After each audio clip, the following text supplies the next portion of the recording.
Every time I get on here, I see stuff from dating coaches and I guess well meaning people talking about how black women are the bottom of the dating pool. When they surveyed people, black women were the least desirable to their own race and the least desirable to other races. And as someone who's traveled extensively, I'm going to tell you that that's not true. First of all, I want to see what that population sample size is, and it's probably American. Because as someone who's been to Europe, who's been to Eastern Europe, and who's been to many parts of Africa, let me tell you that that's not true. I've seen way too many interracial kids, way too many black and white German kids, Polish kids for that to be true. But there seems to be this concerted effort in the United States to continuously remind black women of their place. Because I never placed myself at the bottom of the social dating rank until people kept telling me, oh yeah, black women are the least desirable. Who said? And this rhetoric and I guess propaganda, in my opinion, is very obvious to me because I was raised around other black people. I was raised in black spaces and was told that it's okay to be who I am. Coming to the United States is the first time that I've been in trouble for being myself. In the moment, the feedback was, why is she so confident? Or kind of like, oh, she's my wild child, or she's so wild. When in hindsight, I was just acting like a white boy in terms of confidence and the knowing that I belong in this space because I was not raised in the United States. I was not raised with these subtle messages telling me as a black woman all the time that I need to be knocked down a few pegs.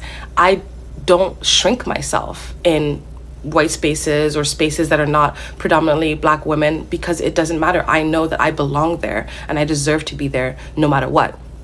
Black women in the United States are beaten down psychologically and have been told that they have a place and they need to stick to it. We're told to tame our hairs, tame our clothing, tame how we speak, tame every single aspect of ourselves in order to be okay in certain spaces, whereas everybody else can be disheveled and messy and their true selves. And it's heartbreaking when I see this as a black person that doesn't conform, because on one hand, I get in trouble all the time in white spaces when I don't know my place. But at the same time, I'm in these spaces, I meet black women, women of color that are much more competent, know much more about what's going on, but do not speak up.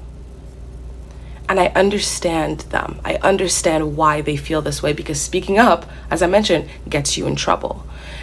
And it's so heartbreaking to me. And I guess my takeaway from this to black women in the United States is to leave this country.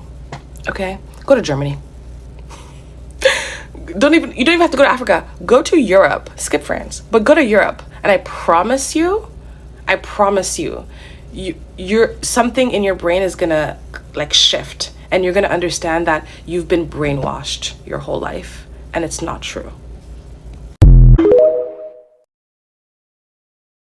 Hey ladies, welcome back to my channel. It's your host London Lamborghini, and in today's video we have a fantastic TikTok compilation by Joyce. I'm not sure what her name is, but you can find her socials linked in the description.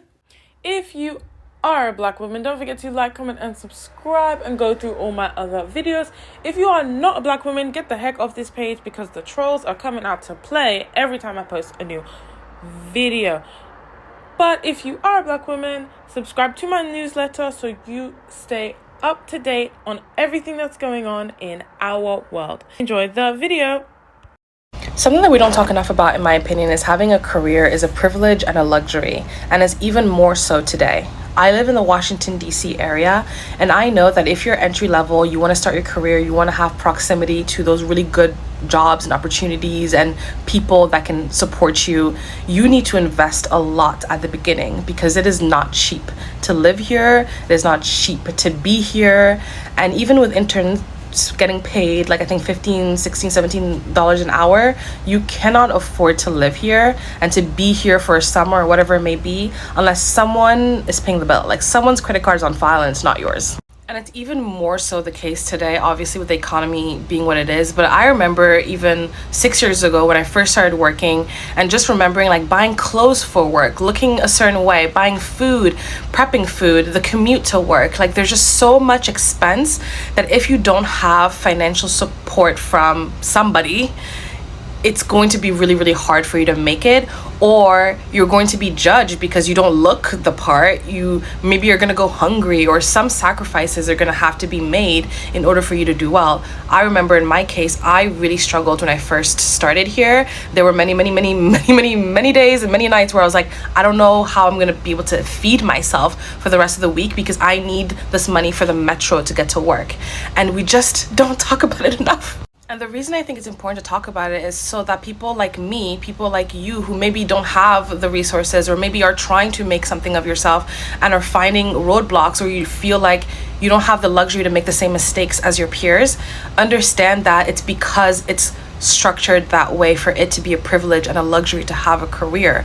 I think a lot of us are sold that having a career and moving up the corporate ladder is solely because of your abilities and your intelligence, but no one talks about the early investments and how some of it really just boils down to, do you have money to move to that city where you can be close to those opportunities so that you can move up the corporate ladder?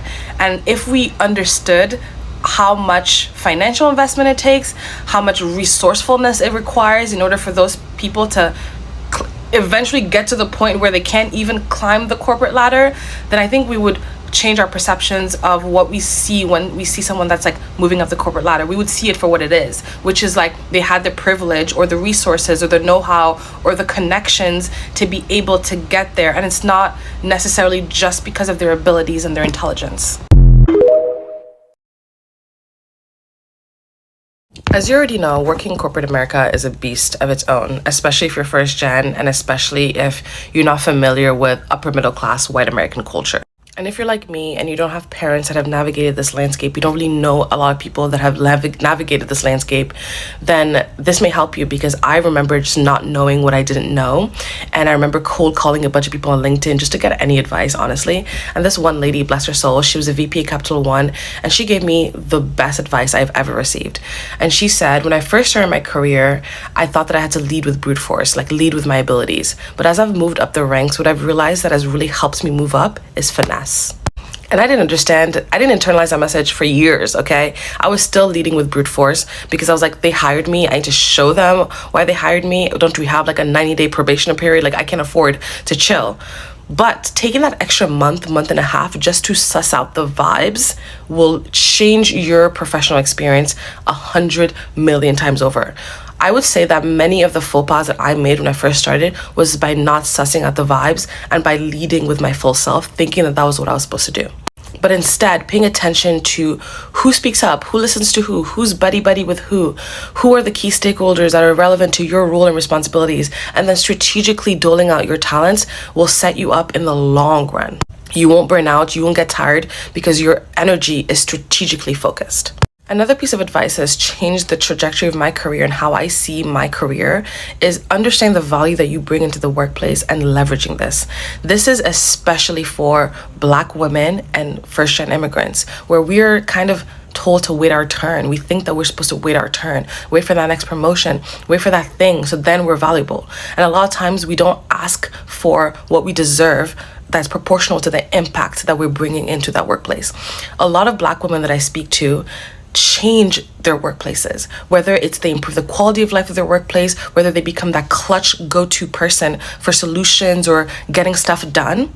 But we don't leverage that power that we have, and we just wait our turn. If we understood how much audacity it requires in these settings to move up, how much people just deem themselves king and they become king, meanwhile a lot of us that actually have impact don't leverage that. We think that we're gonna get fired, or we're scared of whatever may happen, and so we never speak up. And most recently I started just doing that, just speaking up, because in my mind, fire me.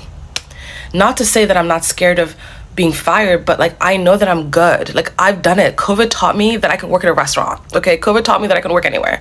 So fire me. And so, not from a rude place or being aggressive or mean or whatever that may be, but speaking up when you know that you deserve something. Speaking up when you know that you're the person that is and saying, I'm the point person for X, Y, and Z. My responsibilities and my role are valuable and important, whether you see it or not. And speaking up for yourself and carving out a space for yourself that may not have existed before you got there, and having the boldness and the creativity to do so. That, in my opinion, is the final boss of carving out your professional career in some way. A lot of times you're going to be your only ally in these spaces, and that means you need to be your own champion in these spaces and speak up for yourself. And for a lot of us, that is not our natural mode of being, or we have so much fear when it comes to losing these opportunities that we don't do so. But this is how you move up, and this is how you do well. And if someone had told me this years ago, oh my God, I would have been unstoppable. Something that took me a really long time to internalize was this idea that your coworkers are not really your friends. Because when you first start working in your early 20s, work is the first time where you're spending a great deal of time with people, you're collaborating, you're connecting a lot of times with them, but you're not allowed to let that make you think that you're actually close. And I think it's so confusing, but no one really explicitly talks about it. And at least in my experience, I felt very blindsided by the whole experience, because you spend a huge chunk of time with coworkers. You spend a huge chunk of time honestly getting close with these people. And I know it's this artificial closeness, just like proximity or whatever, but it's still very real. And I don't see a lot of advice for like young adults starting working to reassure them that they're not insane or crazy because they feel so close with their coworkers, and their coworkers could care less about them because they've been in the game for a long time. They've been jaded by phony and fake people. But when you're new into that system, you don't know like what you don't know, honestly. And at least in my case, I was just like happy to be there, happy to connect with my colleagues. And in my experience, there was kind of this like how does she know that like these people are not even her friend and like they're being fake to her? How would I know?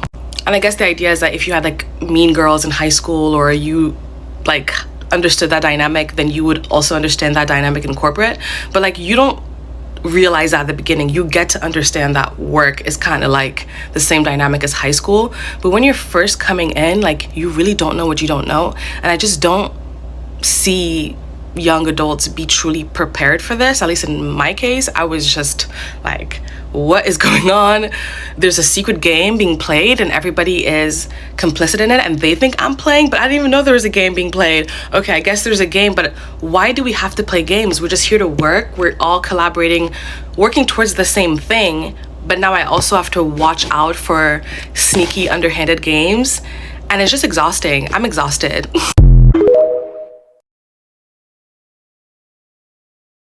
Thank you so much to all my new subscribers. This is the channel where we turn information into action, thus upgrading our entire lives. So if you don't want to miss out on all the action that we are doing and the community that we have, make sure you click the link in the description that has a link to sign up for my newsletter. I'm so grateful to all of you, and see you in the next video.